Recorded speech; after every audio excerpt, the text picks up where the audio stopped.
28 फरवरी 2026 रात के करीब 2 बज रहे थे। अमेरिका और इसराइल ने मिलकर बिना किसी वार्निंग के ईरान पर ऐसा हमला किया,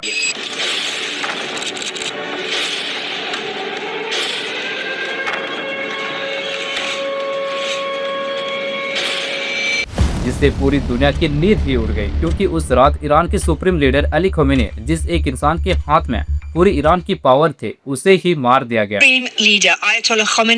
Supreme Leader the Ayatollah Khamenei. Supreme Leader Khamenei. One of the most evil people in history is dead.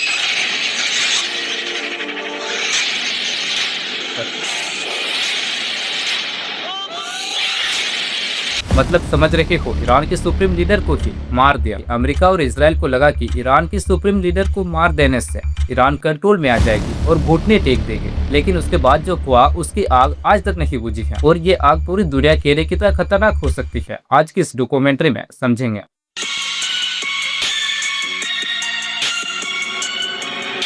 Israel और ईरान की दुश्मनी आज से नहीं है, ये दुश्मनी 1979 से चली आ रही है। लेकिन शॉकिंग वाली बात यह है कि 1979 से पहले ईरान और इसराइल एक अच्छा दोस्त हुआ करते थे। लेकिन उनके बीच ऐसा क्या हुआ जो अब एक दूसरे के जाने दुश्मन बन गए? इसको ठीक से समझने के लिए हमको थोड़ा सा पीछे जाना पड़ेगा। साल था 1947, जब पूरी दुनिया वर्ल्ड वॉर 2 की तबाही से उभर रही थी। तभी यूनाइटेड नेशन ने डिसाइड किया कि फिलिस्तीन को 2 पार्ट में डिवाइड कर देना चाहिए, एक हिस्सा यहूदियों के लिए और दूसरा हिस्सा अरब्स के लिए। और इसी तरह 1948 में इसराइल एक नई कंट्री बन जाती है और उस वक्त ईरान में रेजा पहलवी की सरकार थी और ईरान वेस्टर्न कल्चर की तरफ तेजी से बढ़ रहा था। उस वक्त ईरान, इसराइल और अमेरिका तीनों एक अच्छे दोस्त हुआ करते थे। उस वक्त ईरान को चाहिए था ऑयल पाइपलाइन और टेक्नोलॉजी, जो इसराइल की मदद से उसे आसानी से मिल जा रहे थे और ये उसे दोनों को आपस में कनेक्ट करता था। इसराइल इंजीनियर ईरान में काम करते थे और ईरान ऑयल इसराइल को मिलता था और ये दोनों देश अमेरिका के साथ अच्छी दोस्ती रखते थे। लेकिन जब 1979 आती है, तब ईरान में तख्ता पलट हो जाता है। लोग रेजा पहलवी की सरकार को उखाड़ फेंकते हैं और आयतुल्ला खमेनी की सरकार आती है, जो ईरान में वेस्टर्न कल्चर को हटाकर इस्लामिक रिवोल्यूशन लाती है। आयतुल्ला खमेनी अपने फॉरेन पॉलिसी को भी 180 डिग्री पलट देती है और इसराइल और अमेरिका को अपना दुश्मन बताने लगती है। और जब आयतुल्ला खमेनी सरकार में आया, तब 50 लाख से भी ज्यादा लोग उसके स्वागत में आए हुए थे। वो मतलब समझ रहे हो, 50 लाख से ज्यादा लोग एक जगह इकट्ठा हुए थे। और जब से आयतुल्ला खमेनी सरकार में आती है, तब से ईरान और इसराइल की दुश्मनी शुरू हो जाती है। ईरान और इसराइल की दुश्मनी सिर्फ मॉडर्न पॉलिटिक्स नहीं थी, ये एक आइडियोलॉजिकल वॉर थी। ईरान ओपनली कहता है कि इसराइल को मैप से ही मिटा दो और दूसरी तरफ इसराइल और अमेरिका कहता है हम ईरान को कभी भी न्यूक्लियर पावर बनने ही नहीं देंगे। लेकिन ये तीनों कभी भी डायरेक्टली वॉर में नहीं आए थे, लेकिन ये एक दूसरे के दुश्मन देश को फंड करते थे और उससे अटैक करवाते थे। इसको सिंपल से लाइन में समझो, ईरान इसराइल के जितने भी आसपास के दुश्मन देश थे उसको फंड करता था और उनसे वॉर लड़वाता था और ईरान उसको सिर्फ पीछे से सपोर्ट करता था। वैसे ही इसराइल भी ईरान की दुश्मन देशों को फंड करता था। अभी तक तो ये ऐसे ही लड़ते थे। ऐसे ही ईरान जब भी न्यूक्लियर वेपन बनाने के काफी करीब पहुंच जाता था, तब इसराइल ईरान के न्यूक्लियर साइंटिस्ट को मार देता था या फिर उसके न्यूक्लियर फैसिलिटीज पर अटैक करवा देता था तथा ईरान के कंप्यूटर सिस्टम को हैक कर लेता था। लेकिन पहली बार ईरान अप्रैल 2024 में 300 से भी ज्यादा ड्रोन और मिसाइल डायरेक्टली इसराइल पर दाग देता है। इसराइल भी जवाबी हमला करता है और ये वॉर 2 से 3 दिनों तक चलता है और बंद हो जाता है। फिर आता है जून 2025। इसराइल और अमेरिका को लगा कि ईरान में न्यूक्लियर वेपन बनाने की तैयारी चल रही है, तो इस बार इसराइल और अमेरिका दोनों मिलकर ईरान के न्यूक्लियर साइट्स और मिलिट्री बेसेस पर हमला कर देता है और ये वॉर भी लगभग 12 दिनों तक चलता है और ये रुक जाती है। फिर आता है 2026। अमेरिका के प्रेसिडेंट डोनाल्ड ट्रंप ईरान को फिर से धमकी देना स्टार्ट कर देता है और अपने मिलिट्री को मिडिल ईस्ट में तैनात करना शुरू कर देता है। फिर 13 फरवरी को अमेरिका ने अपने सबसे model warship USS Gerald R Ford aircraft carrier को मिडिल ईस्ट की तरफ रवाना कर देता है। दोनों तरफ टेंशन इतनी बढ़ गई थी कि न्यूक्लियर टॉक भी शुरू हो गई थी। फिर 6 फरवरी 2026 को ईरान और अमेरिका के बीच ओमान में इनडायरेक्टली नेगोशिएशन होता है और दूसरा राउंड नेगोशिएशन के लिए जिनेवा में शेड्यूल किया गया। और फिर आगे जो कुछ भी हुआ किसी ने भी एक्सपेक्ट नहीं किया था। 27 फरवरी 2026 की रात को ओमान के फॉरेन मिनिस्टर ने डिक्लेयर किया peace is within reach और उन्होंने कहा कि ईरान ने एग्री कर लिया है कि वो कभी भी इनरिच यूरेनियम अपने पास नहीं रखेगा और IAEA यानी कि international atomic energy agency Inception को अलाउ करेगा। और अगले दिन फिर से नेगोशिएशन होने वाले थे, लेकिन 28 फरवरी 2026 की रात को इसराइल और अमेरिका ने मिलकर ईरान पर हमला कर दिया और इस ऑपरेशन का नाम दिया ऑपरेशन एपिक फ्यूरी। और ये हमला इतना खतरनाक था कि इस एक हमले से ईरान के सुप्रीम लीडर अली खमेनी की मृत्यु हो गई। ईरान के आर्मी चीफ को मार दिया गया, IRGC के कमांडर को भी मार दिया गया और ये सिर्फ मिलिट्री एयर स्ट्राइक नहीं थी, इसराइल और अमेरिका ने मिलकर ईरान की कॉलेज, हॉस्टल, हॉस्पिटल पर भी अटैक किया, जिससे कई बच्चे और कई स्टूडेंट मारे गए। इसराइल और अमेरिका को लगा कि ईरान की सुप्रीम लीडर को मार देने से ईरान कंट्रोल में आ जाएगी, लेकिन ईरान का जवाबी हमला इतना खतरनाक था कि जिसे देखकर पूरी दुनिया तक दंग रह गई। ईरान ने कई ड्रोन और मिसाइल एक साथ इसराइल और अमेरिका के मिलिट्री बेसिस पर अटैक कर दिया। अमेरिका ने मिडिल ईस्ट की गल्फ कंट्री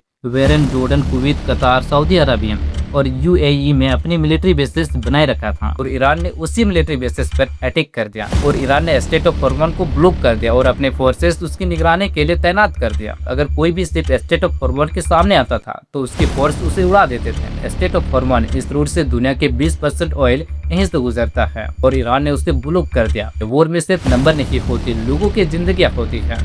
पहले ही हफ्ते एक दर्दनाक खबर आती है। ईरान की एक छोटी से शहर मिनाब से यूएस और इजराइल के एयर स्ट्राइक ने एक गर्ल स्कूल को हिट किया, जिससे 170 से भी ज्यादा बच्चे मारे गए। यूनाइटेड नेशन ने दुख जाहिर किया और यूरोप के लीडर ने भी इस पर दुख जाहिर किया। अब धीरे धीरे ये वॉर सिर्फ ईरान और इजराइल के बीच ही नहीं रहा, इसमें मल्टीपल कंट्रीज घुस जाती है, तो कुछ ईरान की सपोर्ट में तो कुछ इजराइल की सपोर्ट में। और अमेरिका का कहना है कि ईरान न्यूक्लियर प्रोग्राम रीस्टार्ट कर रहा है, वो ऐसे मिसाइल बना रहा है जो अमेरिका तक पहुंच सकता। IAEA international atomic energy agency उसने भी क्लेरिफाई किया कि हाँ, ईरान के पास हाईली इनरिच यूरेनियम है, लेकिन IAEA के पास भी कोई एविडेंस नहीं है कि ईरान एक ऑर्गेनाइज्ड न्यूक्लियर वेपन प्रोग्राम चला रहा है। लेकिन इजराइल खुद न्यूक्लियर पावर है, उसके पास न्यूक्लियर वेपन है और वो ईरान को न्यूक्लियर पावर बनने से रोक रहा है। 28 मार्च 2026 वॉर को स्टार्ट हुए 28 दिन हो गए थे, लेकिन वॉर अब तक रुका नहीं था। इस वॉर में ईरान में हजारों लोग मारे गए, क्योंकि इसराइल और अमेरिका ने ईरान के सिविलियंस पर भी अटैक किया था, जिसमें तो 200 से भी ज्यादा बच्चे ही थे। लेकिन फिर भी ईरान ने हार तक नहीं मानी और रुकने का नाम तक नहीं ले रहा है। ईरान का ड्रोन और मिसाइल सिर्फ इसराइल को ही नहीं बल्कि अमेरिका को भी परेशान करके रख दिया है।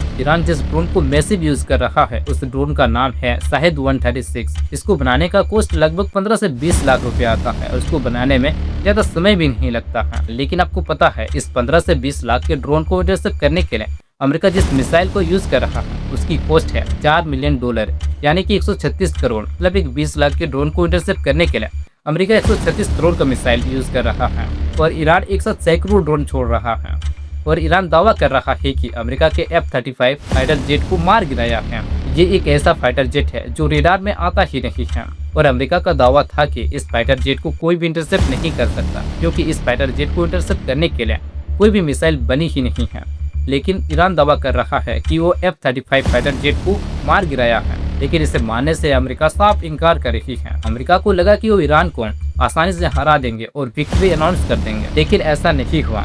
अमेरिका ने नाटो से हेल्प मांगी, जो अमेरिका के अलायंस में थे, लेकिन उसने भी हेल्प करने से मना कर दिया। ईरान का कहना है कि वो वॉर को तभी रोकेंगे जब उनके ये 3 डिमांड पूरी होगी और अमेरिका ये 3 डिमांड को कभी भी पूरी नहीं करने वाला है। ईरान की पहली डिमांड है रिकॉग्नाइजिंग ईरान लेजिटिमेट राइट्स है, मतलब ईरान की जो गवर्नमेंट है, न्यूक्लियर प्रोग्राम है, यूरेनियम और इनरिचमेंट का जो आइडिया है, इन सारी चीजों को एक्सेप्ट करना, जो अमेरिका कभी भी नहीं करने वाला है। दूसरी डिमांड है पेमेंट ऑफ रिप्लेसन, मतलब वॉर में जो ईरान को डैमेज हुई है, जैसे इंफ्रास्ट्रक्चर, इन सब चीजों का पैसा पे करना, डैमेज पे करना, इसे भी अमेरिका कभी भी एक्सेप्ट नहीं करने वाला, क्योंकि जनरली जो वॉर में हार जाता है वो डैमेज पे करता है। तो ऐसे में इसराइल और अमेरिका कभी नहीं मानने वाले। तीसरी डिमांड है firm international guarantee against future aggression, मतलब कि गारंटी दो कि फ्यूचर में ऐसा कोई अटैक नहीं होगा, और इससे पहले भी साइन हो चुका है।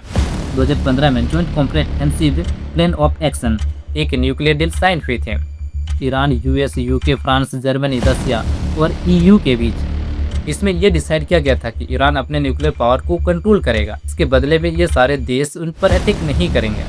लेकिन 2018 में अमेरिका ने इस प्रोग्राम से विड्रॉ कर लिया था, जो वापस फिर से साइन नहीं करने वाला है, जिसकी वजह से ये वॉर अभी तक रुकने का नाम नहीं ले रही है।